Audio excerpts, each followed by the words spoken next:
મિત્રો, સ્વાગત છે ફરી એકવાર તમારી યુટ્યુબ ચેનલ ગુજરાતી સાહિત્ય વિદ નિકુંજ યુટ્યુબ ચેનલમાં. હું નિકુંજ પરમાર આપ સૌનું તહે દિલથી આજના વિડીયોમાં સ્વાગત કરું છું. મિત્રો, તો આજના વિડીયોમાં આપણે ચર્ચા કરવાના છીએ આંગણવાડી બહેનોના પગારમાં વધારો, આંગણવાડી તમામ કર્મચારીઓના માનદ વેતનમાં આજ તારીખ 12/7/2026થી વધારો. તો શું છે સંપૂર્ણ ચર્ચા આજના વિડીયોમાં કરવાના છીએ.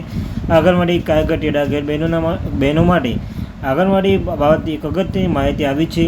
કે શું છે સંપૂર્ણ ચર્ચા આજના વિડીયોમાં કરવાના છે. ચર્ચા કરતા પહેલાં જો ચેનલ નવા છો ચેનલ સબસ્ક્રાઈબ કરી લો. તમને અમારી ચેનલ પર આંગણવાડી ભરતી, આંગણવાડી ન્યૂઝ, આંગણવાડી કાર્યકર તેડાગર બાબતે કોઈ પણ અપડેટ આવી હરેક અપડેટ આપણી ચેનલ પ્રોવાઈડ કરવામાં આવશે.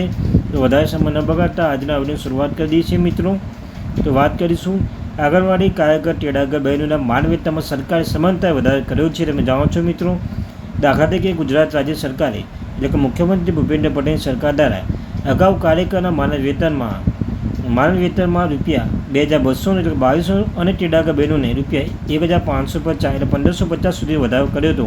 તમે જાણો છો મિત્રો, ગુજરાત મુખ્યમંત્રી ભૂપેન્દ્ર પટેલ સરકાર દ્વારા આંગણવાડી બહેનોને અગાઉમાં 2,200 રૂપિયા અને 1,550 રૂપિયા વેતનમાં વધારો તેડાગર બહેનો અને કાર્યકર તેડાગર બહેનો માટે વધારો કરવામાં આવ્યો હતો. મિત્રો, ત્યારબાદ જેથી તેમને અનુક્રમે 10,000 રૂપિયા અને 5,500 મળવાપાત્ર બન્યા હતા. તમે જાણો છો મિત્રો, ગુજરાત રાજ્ય સરકારે આંગણવાડી કાર્યકર તેડાગર બહેનોના પગારમાં વધારો કર્યો હતો. ત્યારબાદ આંગણવાડી યોજનામાં પાયાની માહિતી અને મહત્વ આંગણવાડી એ ભારત સરકારની એક મહત્વપૂર્ણ સામાજિક કલ્યાણ યોજના છે, જેની શરૂઆત 1975માં કરવામાં આવી હતી. આ યોજના મુખ્ય ઉદ્દેશ્ય ગ્રામીણ શહેરી વિસ્તારમાં બાળકોના સગર્ભા સ્ત્રીઓને ધાત્રી માતાઓને સ્વાસ્થ્ય, પોષણ અને શિક્ષણની જરૂરિયાત પૂરી કરવાનો છે. આ યોજના અમલીકરણમાં આંગણવાડી કાર્યકર અને તેડાગર બહેનો કરોડરજ્જુ સમાન છે. તેના બાળકોના સર્વાંગી વિકાસ માટે માયાનું કામ કરી રહે છે. માનવ વેતનમાં ઐતિહાસિક વધારો વર્ષોથી આંગણવાડી કર્મચારી માનવ વેતનમાં વધારવા માટે અવાજ ઉઠાવવામાં આવે છે.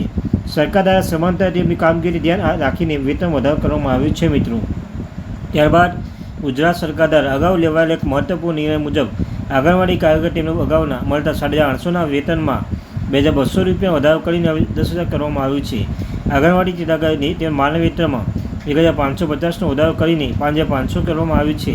આ ઉપરાંત 1,800 જેટલી મિની આંગણવાડી કેન્દ્રો નિયમિત આંગણવાડી રૂપાંતરિત કરવામાં પણ મહત્વપૂર્ણ નિર્ણય લેવામાં આવ્યો છે. આ વધારે રાજ્યની અંદાજિત 51,000થી વધુ આંગણવાડી કાર્યકર તેડાગર બહેનોના સીધો ફાયદો થશે.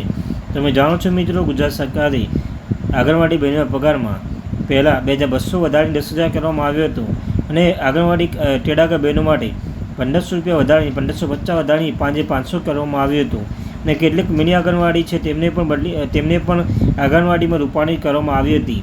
તેડાગર બહેનો સીધો ફાયદો થયો હતો. મિત્રો, આંગણવાડી કાર્યકર મુખ્ય કામગીરીમાં આંગણવાડી કર્મચારી માત્ર બાળકોને સાચવતા કામ નથી કરતા, પરંતુ અનેક પ્રકારની જવાબદારી નિભાવે છે. તમે જાણો છો, આંગણવાડી કાર્યકર તેડાગર બહેનો જે બાળકોના ભવિષ્યનું કેવી રીતે ઉત્પન્ન કેવી રીતે ખીલવું, કઈ રીતે પોષણયુક્ત કરવું, સગર્ભા સ્ત્રીઓ હોય તે કેવી રીતે પોષણ કરવું, બધી કામગીરી આંગણવાડી કાર્યકર તેડાગર બહેનોના હાથમાં હોય છે. બાળકોનું પોષણ 3 થી 6 વર્ષનું પૂરક પોષણ પૂરું પાડવા આરોગ્ય તપાસ છે. બાળકોના સગર્ભા માતાઓને ધાત્રી માતાઓને નિયમિત આરોગ્ય તપાસ કરાવવી, એ રસીકરણમાં મદદરૂપ થવું તે પ્રી સ્કૂલ બાળકોના રમતા પાયાનું શિક્ષણ આપવું. ત્યારબાદ સગર્ભા બહેનોની નોંધણી કરવી અને તેનું પોષણ તથા સ્વાસ્થ્ય અને માર્ગદર્શન આપવું, તે એટલી બહુવિધ કામગીરી ધ્યાનમાં રાખતા વેતન વધારો કરી ન્યાયની આવકારે પગલું છે. તો મિત્રો, બધું જ કામ આંગણવાડી કાર્યકર તેડાગર બહેનો છે તેનો પગાર વધારો કરી ખૂબ જ સારું બાબત કહી શકાય છે. આગામી સમય પર ફરી એકવાર પગાર વધારો થવા જઈ રહ્યો છે. મિત્રો, મળતી માહિતી મુજબ કોઈ પણ અપડેટ આવશે તો જાણ કરવામાં આવશે. આપણી ચેનલ સબસ્ક્રાઈબ કરો. Thank you very much.